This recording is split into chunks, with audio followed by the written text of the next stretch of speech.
Hello everyone, मैं मिथुन सिंह स्वागत करता हूं आप सभी का। आशा करता हूं आप सभी बहुत अच्छे होंगे। बात करेंगे विनोबा भावे बीएड सेमेस्टर 4 के प्रीवियस ईयर क्वेश्चन पेपर की। पेपर था आपका जेंडर स्कूल एंड सोसाइटी का 2016-18 से लेकर के आप सेशन देख पाओगे 23-25 सेशन तक का सारा क्वेश्चन पेपर आपको इस वीडियो में मिल जाएगा, जिसमें कि 7 से 8 साल तक के PYQs आपको मिल जाएंगे। इसके अलावा सिद्धू कानू मुर्मू, BVMKU, इन जगहों पे जो है सेम टू सेम सिलेबस है। सिद्धू कानू मुर्मू, BVMKU का और विनोबा भावे का, तीनों का सिलेबस सेम है। अगर आपको उनके भी PYQs एक मॉडल पेपर के रूप में चाहिए कि चलो जेंडर स्कूल सोसाइटी का तो सारा PYQ हो गया, विनोबा भावे का अलग से अगर आपको चाहिए तो आप नीचे मॉडल लिख देना, तो आपके लिए मैं अलग से वीडियो लेकर के आ जाऊँगा। ठीक है, चलिए अब यहाँ से देख लीजिए। सीधी सीधी बात है, पहले क्वेश्चन की ओर हम लोग बढ़ेंगे। पहले क्वेश्चन की ओर बढ़े, बस एक जो है 30 सेकंड का टाइम और मैं आपसे लूंगा। अगर आपको पिछले 5 साल के PYQ चाहिए चारों पेपर का, वो सारे क्वेश्चन पेपर की PDF आपको 49 रुपये में प्रोवाइड कर दी जाएगी। दूसरी बात, 199 रुपये में आपको सजेशन प्रोवाइड कर दिया जाएगा चारों पेपर का। अगर आपको हिंदी में चाहिए तो हिंदी में मिल जाएगा, इंग्लिश में चाहिए तो इंग्लिश में ये मिल जाएगा। यहाँ से मेरी ईमेल आईडी आप देख लें, yourmithunsinh@gmail.com पे आप मुझे मेल कर सकते हैं। इंस्टा पे अगर आप हो डू फॉलो मी @imithunsingh। बाकी आप मुझे व्हाट्सअप कर सकते हैं 7979054474 पे। तो चलिए, पहला सवाल आपके सामने ये रहा। Which of the following section of Indian penal code is related to outraging the modesty of a women, यानी कि निम्नलिखित में से भारतीय दंड संहिता की कौन सी धारा स्त्री लज्जा भंग से संबंधित है? पहला ऑप्शन देखिए, सेक्शन 354, सेक्शन 366, सेक्शन 376 और सेक्शन 498। तो देखिए, इसका सही जवाब है ऑप्शन नंबर 1। जो स्त्री लज्जा है उसको भंग करने से जो सेक्शन जुड़ा हुआ है उसे हम लोग कहते हैं 354। इसके अंतर्गत ये बात कही जाती है कि यदि कोई व्यक्ति किसी महिला की लज्जा भंग करने के इरादे से या जानते हुए कि महिला की लज्जा भंग हो रही है उस पर हमला करता है या फिर कोई भी क्रिमिनल एक्टिविटी करता है, तो यह क्या है कि दंडनीय अपराध है, IPC के अंतर्गत आएगा, यानी कि भारतीय दंड संहिता के अंतर्गत आएगा। इसे आप शॉर्ट फॉर्म में जो है IPC आपने जो है पढ़ रखा होगा कि IPC इसके अंतर्गत जो है इसको दोषी करार दिया गया है। तो ये अपराध का एक प्रकार है, कॉग्निजेबल ऑफेंस है ये। तो इसमें सजा का प्रावधान भी आपको मैं बता दूं, 1 से 5 साल तक की सजा आपको हो सकती है। ठीक है, चलिए नेक्स्ट सवाल की ओर हम लोग बढ़ेंगे। नेक्स्ट सवाल बोला गया है, the age fixed for marriage of a girl under the child marriage provision act is. बाल विवाह प्रतिषेध अधिनियम के अनुसार लड़की के विवाह की न्यूनतम आयु क्या है? बड़ा ही आसान सा सवाल है कि भारतीय विवाह प्रतिषेध अधिनियम के अंतर्गत लड़की के विवाह की न्यूनतम आयु सीमा क्या है? 18 साल, 21 साल, 25 साल या फिर 28 साल। तो देखिए, लड़कियों की उम्र सीमा जो है 18 साल तय की गई है और लड़कों के लिए 21 साल। ध्यान दीजिएगा। और ये जो एक्ट है, हो सकता है कि एक्ट के बारे में सवाल पूछ दिया जाए। अगर एक्ट को थोड़ा क्वेश्चन को थोड़ा सा जो है परेशान करने वाला पूछना हो तो हिंदू मैरिज एक्ट जो कि 1955 के अनुसार जो है अंतर्गत लड़कियों की विवाह की जो न्यूनतम उम्र सीमा है वो 18 साल तय की गई है। अगर उससे कम किसी भी लड़की की अगर शादी होती है तो ये आपको जो है ये एक ऑफेंस है, यानी कि एक अपराध है। इसे आप जो है बाल अपराध की श्रेणी में गिन सकते हैं। ठीक है, हालांकि जब मैं खुद टीचर इंटर्नशिप के लिए गया था कई साल पहले, तो वहाँ पे मैंने देखा कि वहाँ पे जो है क्लास 8, 9, 10 की बहुत सारी लड़कियों की शादी हो चुकी है। कुछ लड़के भी थे क्लास में 10 वाले बच्चे जिनकी शादी हो चुकी थी। अब मैंने पूछा कि ये क्यों हुआ, तो गाँव वाले, जो सबसे बड़ा रीज़न मैं आपको बता देता हूँ, सबसे बड़ी जो रीज़न सामने उभर कर आई वो सबसे बड़ी समस्या ये थी, गरीबी। लोग चाहते हैं कि जल्दी शादी हो जाए तो वो जो है एक खाने वाला कम हो जाए। ठीक है, ताकि जो है बेटी की शादी अभी हो जाएगी तो जल्दी जल्दी तो ठीक है, अदरवाइज लड़का अगर नौकरी करने लगेगा या ज़्यादा पैसे कमाने लगेगा तो फिर उसकी बेटी से शादी नहीं करेगा। ये गरीबी माइंडसेट जो है मैंने गाँव में देखा। ठीक है, और अशिक्षा, माँ बाप पढ़े लिखे नहीं है इसलिए लड़कियों की शादी पहले करा रहे हैं। ये 2 सबसे बड़े रीज़न मुझे दिखाई दिए। मैंने खुद जो है प्रैक्टिकल नॉलेज के अंतर्गत आपको ये बात बता रहा हूँ, बाकी आप खुद जानते होंगे कि कैसे चीज़ें बढ़ती है। तीसरा सवाल, gender role related challenges are seen in which field. लैंगिक भूमिका संबंधी चुनौतियां किस क्षेत्र में देखी जाती है? शिक्षा के क्षेत्र में, राजनीति के क्षेत्र में, प्रशासन के क्षेत्र में या फिर सभी? देखिए, महिलाओं को हर जगह पे अपनी जो योग्यता है वो अधिक रखनी पड़ती है पुरुषों से, और उनको चैलेंजेस का भी सामना करना पड़ता है ज़्यादा। और ये मैं सारी बातें भारतीय परिप्रेक्ष्य में, भारत के सिनेरियो में कह रहा हूँ। इसकी क्या वजह है? एजुकेशन में देखो आप, सबसे पहली बात ये है कि आप प्राथमिक स्कूल में जाओ, यानी कि प्राइमरी स्कूल में, मिडिल स्कूल में जाओ या फिर हाई स्कूल में जाओगे, तो अभी तो बहुत सारे टॉयलेट बन गए हैं, लेकिन आप दिल पे हाथ रख करके बताओ, जो गवर्नमेंट स्कूल के टॉयलेट्स होते हैं उनमें टॉयलेट जाने लायक वो टॉयलेट होता है या नहीं? नहीं होता है वो टॉयलेट। वजह हाइजीन का, साफ सुथरा नहीं है। महिलाएं जो है उन टॉयलेट्स को इस्तेमाल नहीं कर पाती जो कि सार्वजनिक जगह पे है। सबसे बड़ी समस्या क्या है? सफाई, रख रखाव। तो ये आपको देखने को मिलेगा। तो ये शिक्षा के क्षेत्र में जो है प्रॉब्लमेटिक चीज है। दूसरी बात आप देखना, ये जो भेदभाव है ये सबसे ज्यादा आपको दिखेगा अपने घरों या फिर घरों के आसपास, कि लड़के बाहर पढ़ने के लिए जा रहे हैं, रांची, पटना, दिल्ली, लड़कियां बस अपने ही शहर में, जितना पढ़ना है बेटा इसी शहर में पढ़ लो।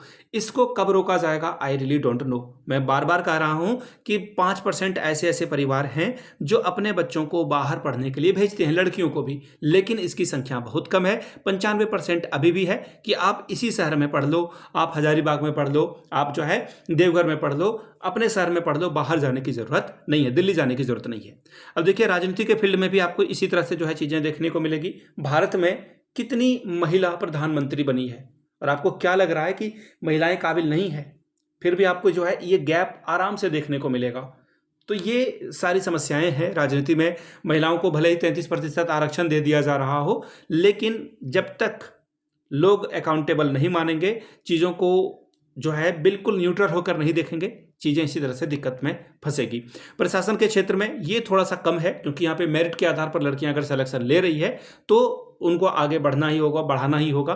हालांकि कहीं कहीं पे जो है डिपार्टमेंटल भी जो है प्रेशर होता है, लड़कियों को थोड़ा अलग देखा जाता है, लड़के अलग से ग्रुप बना लेते हैं, स्टाफ में, कलीग में अलग से बना लेते हैं, ये अच्छी बात नहीं है। तो फिलहाल आंसर आपका हो जाएगा option number 4, D, all of this.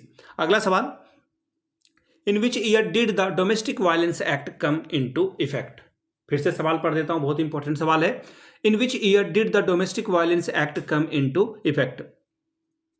घरेलू हिंसा अधिनियम किस वर्ष आया? 2001 में, 2005 में, 2009 में या फिर 2015 में? तो देखिए ये सवाल जो प्रभाव है ना, इफेक्टिव, ये वर्ड के वजह से ये क्वेश्चन ही अपने आप में गलत है। इसकी वजह क्या है कि देखिए जो प्रोटेक्शन एक्ट है ये बना है 2006 में। ध्यान से समझिएगा मेरी बात को, जो मैं कह रहा हूं, ये जो है 26 अक्टूबर 2006 को पारित हुआ था। प्रभाव में जो है ये तब आता है जब आप इसे कानून बना करके जो प्रेसिडेंट ऑफ इंडिया है वो साइन कर देगा, तो वो सारी बातें होगी।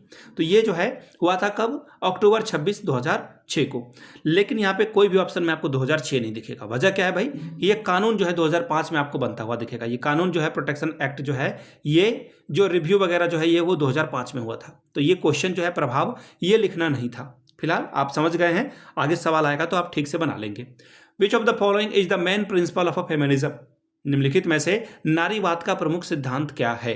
यह सवाल आपसे पूछा गया है। देखिए इस तरह के सवाल जब पूछे जाते हैं तो आप थोड़ा सा सीरियस होकर के सवालों को देखेंगे। पहला है principle of gender discrimination, principle of gender inequality, principle of gender abuse.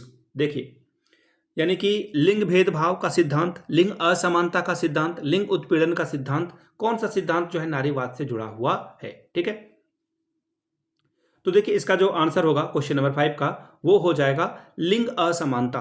यानी कि जो आंसर आपका है वो क्या है? Principle of gender in equality, principle of gender in equality, ये आपका जो है सही आंसर होगा। सवाल नंबर नेक्स्ट देखिए क्या बोला गया है। महिला उत्तराधिकार अधिनियम कब लागू हुआ? 2005 में, 1956 में, 2004 में या फिर 2003 में? तो देखिए ये जो आंसर है आपका वो क्या बोला गया है कि महिला उत्तराधिकार अधिनियम कब लागू किया गया है? तो देखिए ये जो आंसर है वो हो जाएगा 1956। ऑप्शन नंबर आपका भी करेक्ट हो जाएगा। नेक्स्ट सवाल की ओर हम लोग बढ़ेंगे। हु एंडेड सती प्रथा? सती प्रथा का अंत किसके द्वारा किया गया था? तो देखिए सती प्रथा का अंत राजा राम मोहन रॉय के द्वारा किया गया, ये आपको पता ही होगा। और यहाँ पे जितने भी लोग हैं सारे रिफॉर्मर हैं, सोशल रिफॉर्मर हैं। सिर्फ इन लोगों ने जो है अलग अलग क्षेत्र में काम किया है महिलाओं के लिए, और समाज की जो बुराइयां थी उसके ऊपर इन्होंने काम किया है। तो फिलहाल राजा राम मोहन रॉय के बारे में जान लेते हैं। इन्होंने जो हिंदू धर्म में, ध्यान दीजिएगा, जो हिंदू धर्म में समस्याएं थी उसको खत्म करने के लिए काफ़ी संघर्ष किया। और लॉर्ड विलियम बेंटिक, ये नाम भी याद रखिएगा, ये सवाल भी जो है कई दफ़ा जो है अलग अलग यूनिवर्सिटीज़ में पूछा जा चुका है। लॉर्ड विलियम बेंटिक, इनके द्वारा जो है इन्हीं के समय में ये जो सती प्रथा था इसको खत्म करने की बात की गई थी, उसको पारित किया गया था बंगाल सती रिवॉल्यूशन के नाम से, ये ध्यान रखिएगा, और पूरे भारत में इसको लागू किया गया है। ठीक है, अब देखिए ये जो राजा राम मोहन राय थे, इनके बारे में थोड़ी बहुत आपको जानकारी रख लेनी चाहिए ताकि फ्यूचर में जो है इनके बारे में अच्छे से समझ पाओ। राजा राम मोहन राय की भाभी थी, उनको जबरन सती बनाया गया। इससे जो है राजा राम मोहन राय जो है काफ़ी जो है ये हिल गए थे, हृदय जो उसे कहते हैं ना कि हार्ट जो है इनका जो है बहुत दिक्कत में आ गया, परेशानी हो गई इनको, और इसके बाद इन्होंने जो है इस कुरीति के खिलाफ जो है लड़ने का निर्णय लिया था। नेक्स्ट सवाल है, when did window remarriage act came into force, यानी कि विधवा पुनर्विवाह अधिनियम कब लागू हुआ? 1856 में, 1829 में, 1857 में, या फिर 1919 में? तो देखिए जो हिंदू विडो रीमैरेज एक्ट है, ध्यान से समझिएगा, यहाँ पे विडो रीमैरेज एक्ट यहाँ पे लिखा हुआ है, लेकिन इसका जो कानूनी दाव पेच है वो हिंदू विडो मैरिज एक्ट है, जो कि जुलाई 26 में, और साल था आपका 1856। इस समय जो है ये लागू हुआ था। ठीक है, डलहौजी के समय में, लॉर्ड डलहौजी के समय में, और इसको पास किया गया था, देखिए किसके द्वारा? लॉर्ड कैनिंग के द्वारा। ठीक है, लॉर्ड डलहौजी के समय में ये आया था और पारित हुआ था किसके समय में? लॉर्ड कैनिंग के समय में। आंसर आपका फिलहाल हो जाएगा ऑप्शन नंबर 1। अगला सवाल, who work to end the child marriage system, बाल विवाह अधिनियम के खिलाफ किसने सबसे ज्यादा संघर्षपूर्ण काम किया है? यह सवाल आपसे पूछा गया है। ठीक है, पहला है राजा राम मोहन राय और केशव चंद्र सेन, दूसरा है स्वामी दयानंद सरस्वती, स्वामी विवेकानंद, या फिर ईश्वर चंद्र विद्यासागर। ठीक है, आपसे जो है व्यक्ति के बारे में सवाल पूछा गया है और आपको इसका आंसर सीधा जो है उसी तरह से करना है। ठीक है, तो फिलहाल इसका जो आंसर होगा वो आंसर जो आपका है वो करेक्ट हो जाएगा। वेट अ मिनट, हाँ एक बार ऑप्शन देख लेते हैं। राजा राम मोहन रॉय पहला ऑप्शन है, दूसरा है स्वामी दयानंद सरस्वती, फिर अगला जो ऑप्शन आपको दिखेगा वो है स्वामी विवेकानंद, फिर है ईश्वर चंद्र विद्यासागर। ठीक है, तो देखिए इसका जो करेक्ट आंसर है वो हो जाएगा राजा राम मोहन रॉय और केशव चंद्र सेन। इनके द्वारा जो है ऑप्शन नंबर 1 आपका जो है करेक्ट है। इन्हीं के द्वारा जो है बाल विवाह के ऊपर काम किया गया था। अगला सवाल है, which period is known as the women's movement period, यानी कि नारीवाद आंदोलन का काल किसे कहा जाता है? 19वीं 20वीं सदी को, 18वीं सेंचुरी को, 15th सेंचुरी को, या फिर 16th सेंचुरी को? तो देखिए इसका जो एग्जैक्ट आंसर है, जो आपका जो सही आंसर है वो आप अगर इन सारे ऑप्शंस को देखोगे तो इसमें कोई भी ऑप्शन आपका एग्जैक्ट नहीं दिखेगा। ठीक है, लेकिन मेरे हिसाब से जो आंसर है वो करेक्ट होगा 19वीं से 20वीं शताब्दी के दौरान। वजह क्या है? कम्युनिकेशन जो है बहुत जगह पे फैल चुका था, चाहे वो अलग अलग मीडियम हो, टेलीविज़न हो, या फिर जो कम्युनिकेशन के साधन है न्यूज़पेपर, मैगजीन वगैरह, बहुत कुछ आने लगा था। इस वजह से महिलाएं जो है सचेत होने लगी और उनके अंदर जो है अपने अधिकारों को लेकर के जो है भावनाएं आई, और इस वजह से जो है नारीवाद आंदोलन का काल 19वीं शताब्दी और 20वीं शताब्दी को कहा जाता है। नेक्स्ट सवाल देखिए क्या बोला गया है, when is international women's day, अंतर्राष्ट्रीय महिला दिवस कब मनाया जाता है? तो अंतर्राष्ट्रीय महिला दिवस हम सभी को पता है 8 मार्च को मनाया जाता है। 8 मार्च इसका आंसर करेक्ट हो जाएगा ऑप्शन नंबर सी। ठीक है, अगला सवाल देखिए क्या बोला गया है, UDHR, ध्यान दीजिएगा, UDHR according to the universal declaration of human right, UDHR the right to education is mention in which article, मानवाधिकारों की सार्वभौमिक घोषणा में शिक्षा का अधिकार का उल्लेख किस अनुच्छेद में आया है? तो अनुच्छेद 26 में आपको ये देखने को मिलेगा। ठीक है, सीधा फैक्ट वाला सवाल है, फैक्ट वाले सवालों को याद रखिए। Which article of Indian constitution guarantees equality before the law, भारतीय संविधान का कौन सा अनुच्छेद कानून के समक्ष समानता की गारंटी देता है? तो देखिए ये अनुच्छेद 14 जो है यह आपको जो है कानून के समक्ष सभी को बराबर मानता है, सभी को समानता की गारंटी देता है। आंसर नंबर आपका ऑप्शन जो है 4 हो जाएगा, डी सही होगा। अगला सवाल देखिए क्या बोला गया है, दहेज निषेध अधिनियम किस वर्ष लागू किया गया है? The dowry prohibition act was enacted in 1961, 1962, 1963 या फिर 1964? आंसर आपका हो जाएगा देखिए 1961। देखिए अभी आप जो है नीला ड्रम करते हो या फिर लड़कों को जो है खाई से फेंका जा रहा है, तो लड़के समाज में जो है एक दहशत आ गई है। लेकिन मैं आपको कहूँगा कि आप डॉरी प्रोहिबिशन एक्ट के बारे में जान रहे हो, इससे पहले महिलाओं को जिंदा जला दिया जाता था सिर्फ एक बाइक के नाम पे, चंद हजार रुपए के नाम पे, लाख रुपए के नाम पे। दहेज नहीं लाने की वजह से अलग अलग ढंग से टॉन्ट मारा जाता है, सास के द्वारा, ननद के द्वारा, और परिवार के जो और भी लोग हैं वो भी जो है टॉन्ट करते हैं, और फिर फाइनली महिला को हंट कर दिया जाता था। ये हमारे भारत में हुआ है। मैं ये नहीं कह रहा हूं कि पहले हुआ है तो अब ये हो रहा है वो सही है, दोनों ही गलत है, और हमें अपने जीवन साथी को चुनने का अधिकार है, तो किसी के जान लेने का अधिकार आपको नहीं है। ठीक है, ये मैं दोनों बात आपको कह रहा हूं। ऐसा नहीं है कि पहले लड़कियों को मारा जा रहा था अब लड़कों को मार दो, ये गलत है। अगला सवाल है, in which year did the supreme court issue the Vishakha guidelines? सर्वोच्च न्यायालय ने विशाखा दिशा निर्देश कब जारी किया था? तो देखिए इसका जो आंसर है वो तो एक लाइन में हो जाएगा। ठीक है, 97 सर्वोच्च न्यायालय ने जो विशाखा दिशा निर्देश है इसमें क्या कहा था ये ध्यान दीजिएगा। ठीक है, ये जानना जरूरी है कि सर्वोच्च न्यायालय ने विशाखा दिशा निर्देश में क्या क्या बातें कही, और इस गाइडलाइन को आप समझोगे तो आप आसानी से ये डेट भी याद रख पाओगे, उसके पीछे के घटनाओं को भी समझोगे तो फिर आप जो है इसे समझ पाओगे। देखिए हुआ क्या कि जो वर्क प्लेस है, कार्यस्थल, ऑफिस वगैरह हो गया, आपका स्कूल हो गया, तो जो वर्क प्लेस है वहाँ पे महिलाओं के साथ जो है अगर किसी भी तरह से जो है एब्यूज़ होता है, यानी कि सेक्सुअल एब्यूज़ होता है, कार्यस्थल पर महिलाओं के साथ अगर कुछ दिक्कत होती है, तो फिर आप जो है संविधान के अनुच्छेद 14, 19 और 21 के तहत जो मौलिक अधिकार है उनके, यानी कि उनका जो फंडामेंटल राइट है उसको आप बचाने की कोशिश करोगे। चाहे इसमें देखिए क्या क्या आता है वो आपको मैं समझा दे रहा हूँ, अगर आप आगे इस विषय में आगे पढ़ोगे तो आपको समझ में आएगी बातें।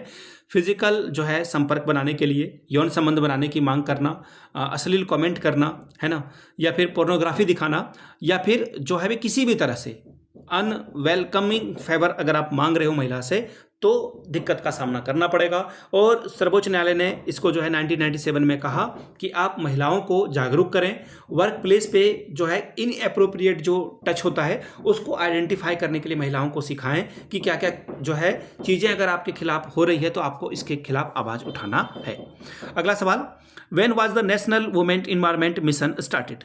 राष्ट्रीय महिला सशक्तिकरण मिशन कब प्रारंभ हुआ था? ठीक है, राष्ट्रीय महिला सशक्तिकरण मिशन कब प्रारंभ हुआ था? 2010 में, 15 में, 17 में, या फिर 2020 में? तो देखिए महिला सशक्तिकरण मिशन की शुरुआत 8 मार्च को अंतर्राष्ट्रीय महिला दिवस के शुभ अवसर पर 2010 को जो है ये किया गया था। ऑप्शन नंबर आपका जो है 1 आपका करेक्ट हो जाएगा।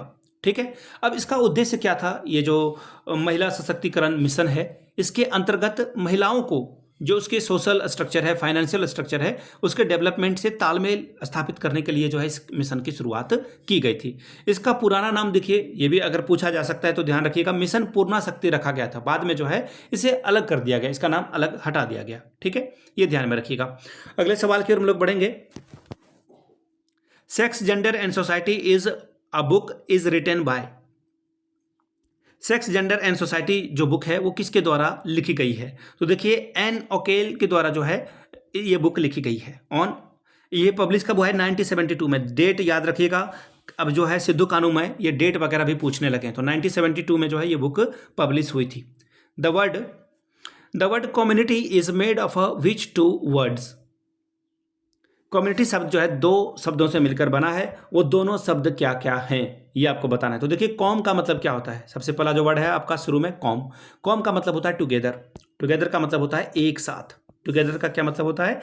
एक साथ आगे बढ़ना।